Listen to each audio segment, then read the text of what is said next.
When we reflect upon the development of a continuum of supports, it's really important for us to understand that it is not a static document. When we've gone through the exercise of identifying what do we do within our school in this particular focus area, when we've said that we're focusing on engagement, so what are all the strategies, accommodations, and interventions that we put in place to help impact student engagement? We collect that, we put it into our document, whether we refer to that as our placemat or our menu of supports. It's important for us to understand that it's now not done. We're constantly coming back and refining. And in a sense, that continuum of supports becomes an archive of all the things that we could be potentially considering in tiers 2, 3, and 4 to be putting in place for students.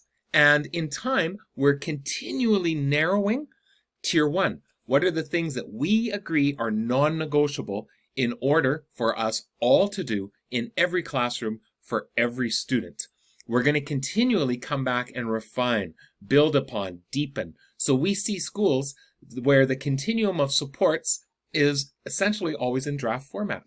It's often funny when I ask a school, would they be willing to share their continuum as a sample? And I'll hear back often, oh, it's not quite ready yet. Or we're about to revisit it at our next PD day.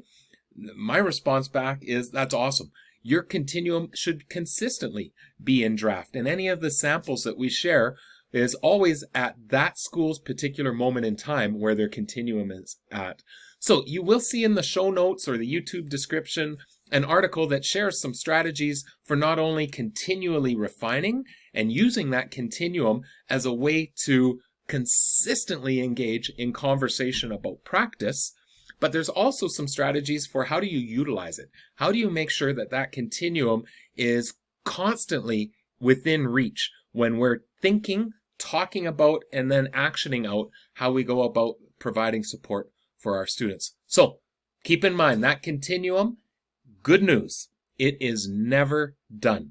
You're always going to be deepening and adding to it as we collectively bring our collection of tools into not only our own toolboxes, but as I heard one administrator say in the past, we're now putting it into a collective tool shed. Let's have access to everybody's tools, and we're going to continue to refine and deepen it over time.